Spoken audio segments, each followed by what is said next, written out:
Selamat siang semuanya, perkenalkan nama saya Rafsyah Rahmani dengan NIM 1900637 dari kelas 3B Pendidikan Bahasa Inggris.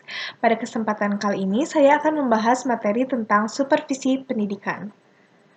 Adapun materi yang akan saya bahas dimulai dari konsep supervisi pendidikan, tujuan dan sasaran supervisi pendidikan, fungsi dan peran supervisi pendidikan, dan esensi dari supervisi pendidikan.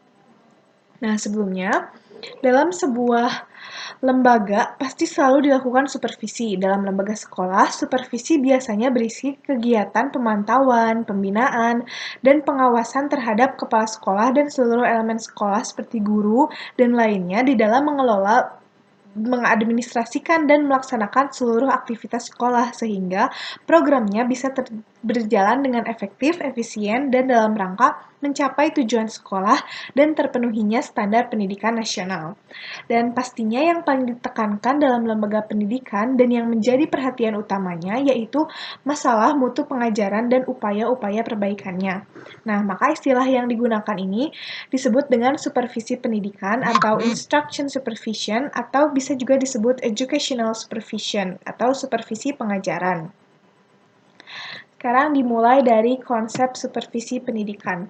Nah, seperti bisa dilihat di sini merupakan gambar dari hubungan antara perilaku supervisi, perilaku mengajar, perilaku belajar, dan hasil belajarnya.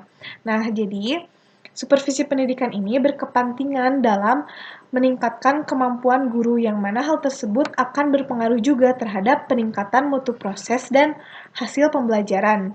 Nah, fungsi supervisi sendiri kan untuk mewujudkan peningkatan kemampuan profesional guru. Nah, dalam upaya mewujudkan proses belajar peserta didik yang lebih baik melalui cara mengajar yang baik juga. Adapun pengaplikasian dari supervisi pendidikan ini di lapangannya terjadi berbeda-beda. Hal ini dikarenakan perbedaan latar pendidikan, tingkat jabatan, dan juga perbedaan dalam orientasi profesional, keterampilan menganalisa, kondisi psikologis, dan pengalaman belajar serta kesanggupan dalam bersikap tiap supervisinya. Adapun juga posisi guru. Posisi guru dalam supervisi pendidikan ini, mereka menjadi sasaran supervisi pendidikan, maka guru harus memiliki profesionalitas. Nah, profesionalitas guru ini diantaranya ada merencanakan kegiatan pembelajaran, melaksanakan kegiatan pembelajaran, menilai proses dan hasil pembelajaran, memanfaatkan hasil penilaian bagi peningkatan layanan di tahun selanjutnya, memberikan umpan balik secara teratur dan terus-menerus, melayani peserta didik, menciptakan lingkungan belajar yang baik, mengembangkan interaksi pembelajaran seperti memanfaatkan alat, media, dan sumber lain sebagainya dalam proses pembelajaran dan juga melakukan penilaian praktis bagi pengaplikasian pembelajaran.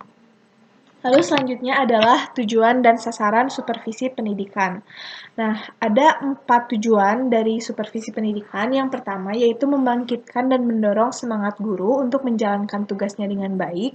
Yang kedua, mengembangkan proses belajar mengajar dan juga mencari serta menggunakan metode-metode baru demi kelancaran jalannya proses belajar mengajar yang baik.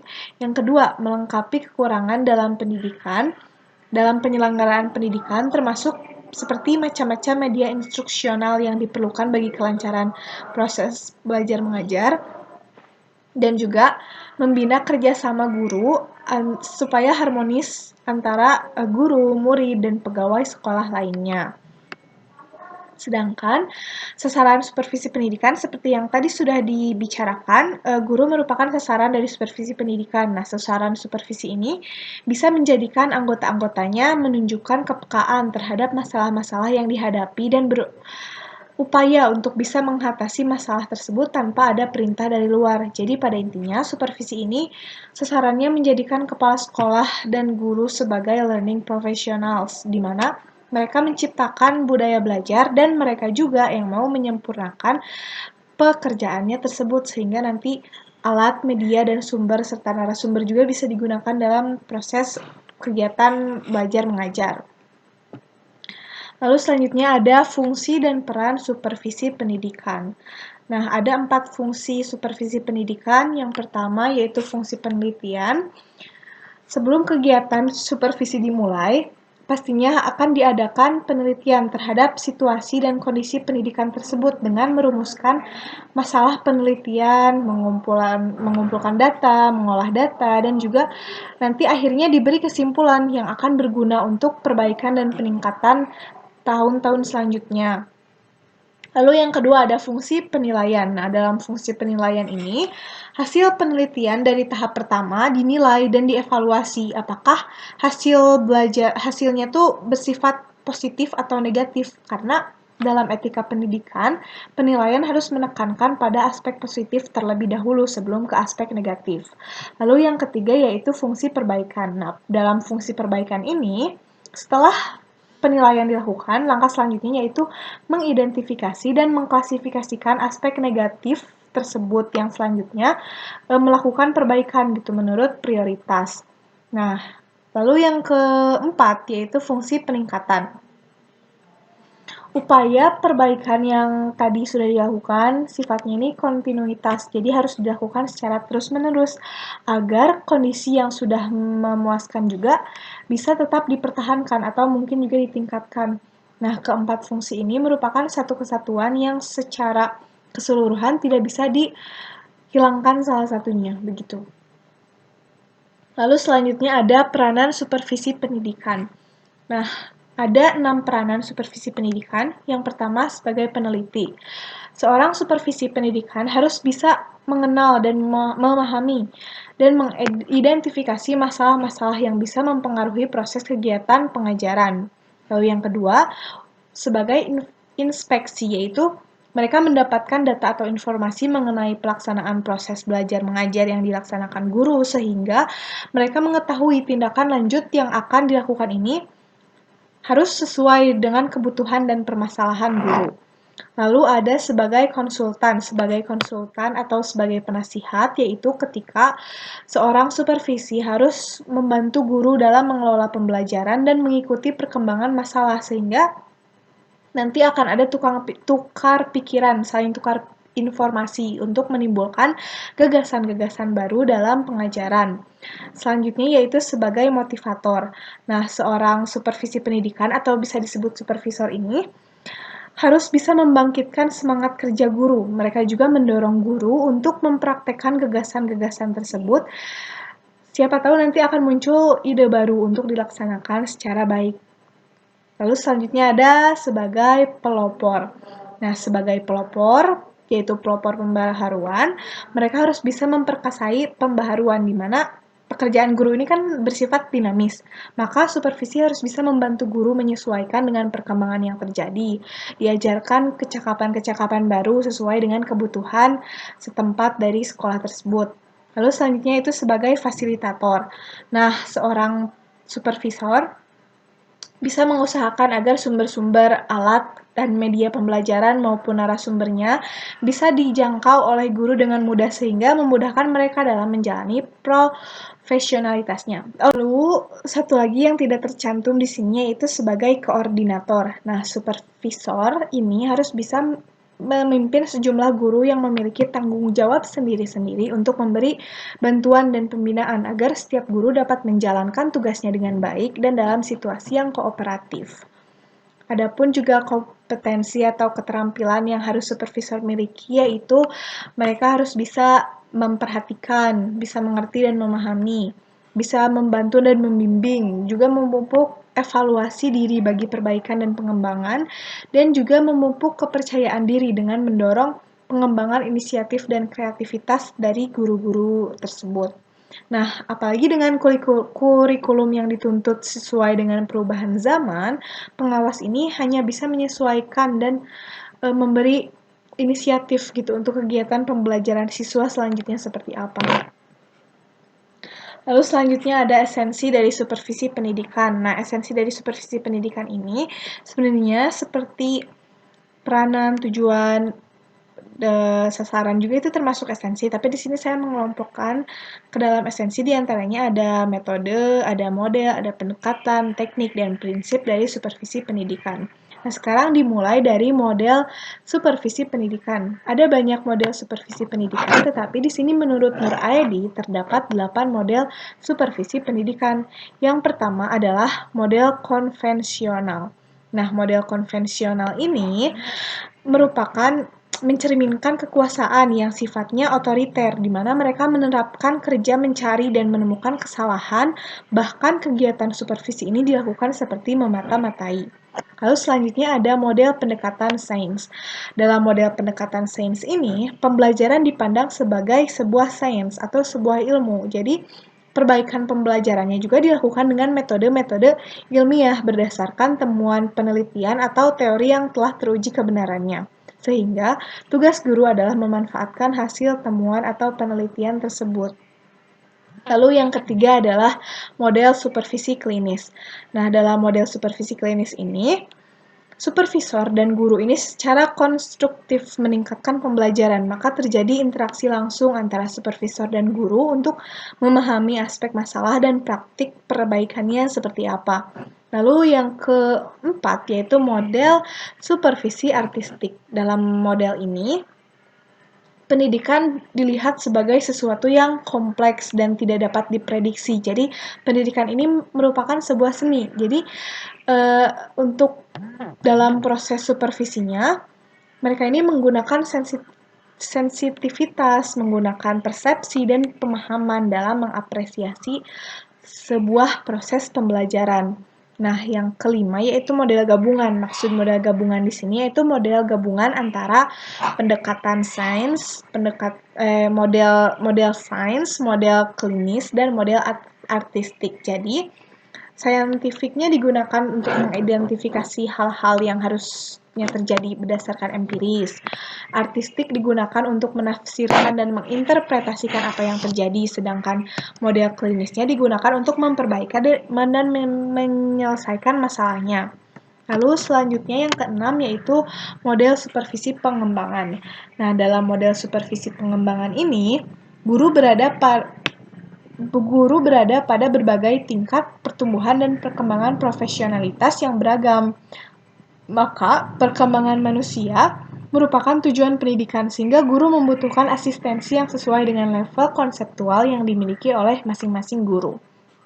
Lalu yang ketujuh ada model supervisi terdiferensiasi. Maksud dari model ini yaitu supervisor bertindak sebagai fasilitator dan memberi alternatif kepada guru model apa yang para guru inginkan untuk proses penilaian atau dalam proses pembelajaran ini.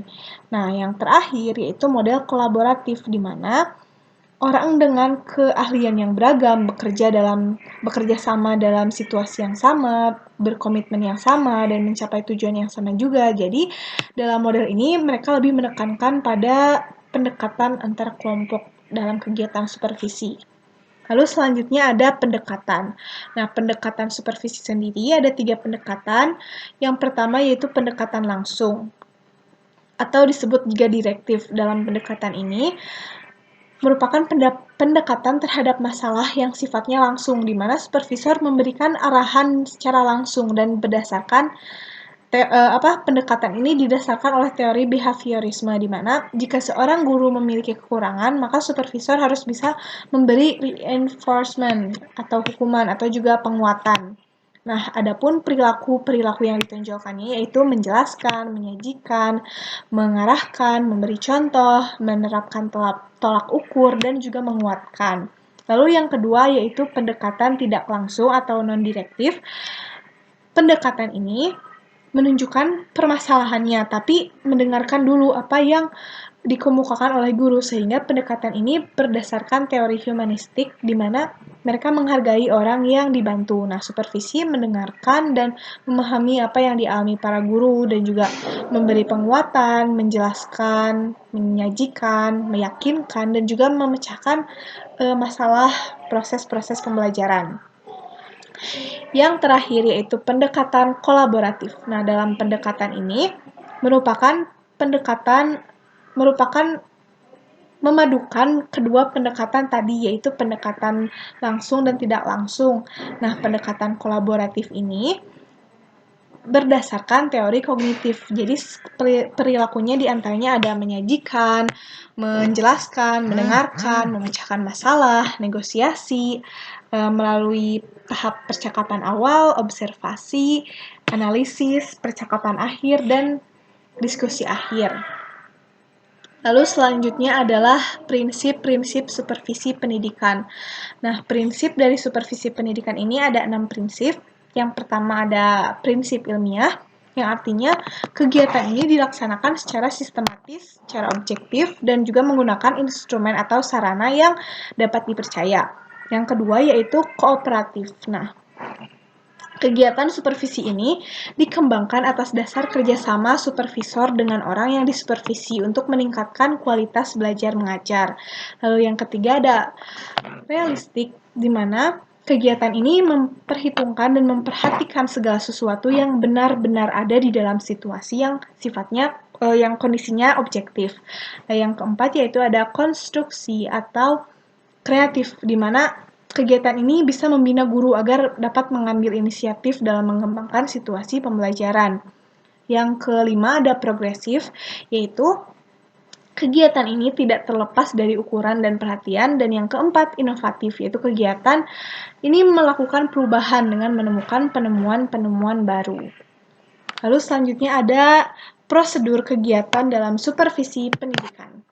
Nah, kegiatan supervisi pendidikan sendiri menggambarkan hal-hal yang dilakukan, bagaimana melakukannya, fasilitas yang diperlukan, kapan, dan lain sebagainya. Fungsi kegiatan ini yaitu untuk mengukur keberhasilan pembinaan profesional guru, dan juga isi dari program ini berisi aspek-aspek kemampuan profesional guru yang diberikan dengan pengelolaan proses belajar mengajar sehari-hari dan persoalan yang dihadapi guru dalam melaksanakan gagasan baru untuk menghadapi persoalan yang berkaitan dengan karir jabatan. Cara menyusun kegiatannya, maksudnya ada prosedur kegiatannya dimulai dari mengidentifikasi masalah, menganalisis masalah, merumuskan cara pemecahan masalah, implementasi pemecahan masalah, evaluasi dan tindak lanjut, membuat model pengembangan program pembinaan, dan melaksanakan penilaian program. Selanjutnya ada metode supervisi pendidikan. Ada 4 metode supervisi pendidikan. Yang pertama, supervisi manajerial. Dalam supervisi manajerial ini ada 2 jenis. Yang pertama yaitu monitoring. Monitoring atau pengawasan sendiri merupakan kegiatan yang ditunjukkan untuk mengetahui perkembangan pelaksanaan penyelenggaraan sekolah. Apakah sudah sesuai dengan rencana, program, atau standar yang telah ditetapkan, atau apakah ada hambatan yang harus diatasi. Nah, pengawasan ini menerapkan total quality control yang terfokus pada pengendalian mutu dan sifatnya internal. Sedangkan evaluasi, seperti yang kita ketahui dalam evaluasi ini, kegiatan ini ditunjukkan untuk mengetahui sejauh mana kesuksesan pelaksanaan penyelenggaraan sekolah yang telah dicapai dalam waktu tertentu, sehingga nanti akan ada bahan masukan untuk perencanaan tahun-tahun selanjutnya. Lalu yang kedua yaitu refleksi. Dalam metode ini, hasil monitoring dapat disampaikan secara terbuka atau nanti akan ada transparansi agar secara bersama-sama melakukan refleksi terhadap data yang ada. Forum ini bentuknya focused group discussion dan melibatkan stakeholder dari sekolah tersebut. Yang ketiga yaitu metode Delphi. Dalam metode ini, pihak sekolah dibantu untuk merumuskan visi, misi, dan tujuannya. Nah, hal tersebut harus jelas dan realistis dan digali dari kondisi sekolah. Misalnya, sekolah mengadakan pertemuan bersama antara sekolah, dinas, tokoh, dan juga orang tua dari murid-muridnya.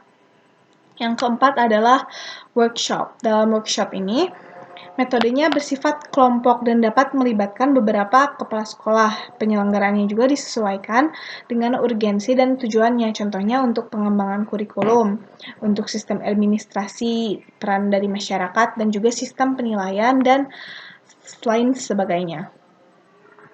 Lalu selanjutnya ada teknik supervisi pendidikan. Ada 8 teknik supervisi pendidikan. Yang pertama yaitu kunjungan kelas. Nah, dalam kunjungan kelas ini, kegiatan teknik ini dilakukan untuk mengetahui pelaksanaan proses belajar mengajar. Adapun manfaatnya yaitu menemukan kelebihan dan kekurangan proses sistem pembelajaran tersebut, mengidentifikasi keadaan yang dihadapi, mengetahui keperluan yang diperlukan oleh guru, memperoleh data yang para supervisor inginkan, dan juga menumbuhkan kepercayaan diri guru.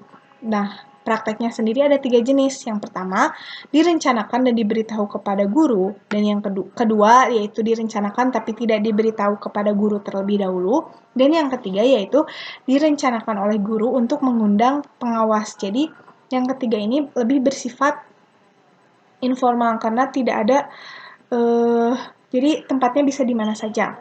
Nah, kriteria yang dilakukan dalam kunjungan kelas ini yaitu kunjungan ini harus memiliki tujuan, mengungkapkan aspek untuk kedepannya, memakai lembar observasi, terkadang terjadi interaksi dan tidak mengganggu proses kegiatan belajar mengajar.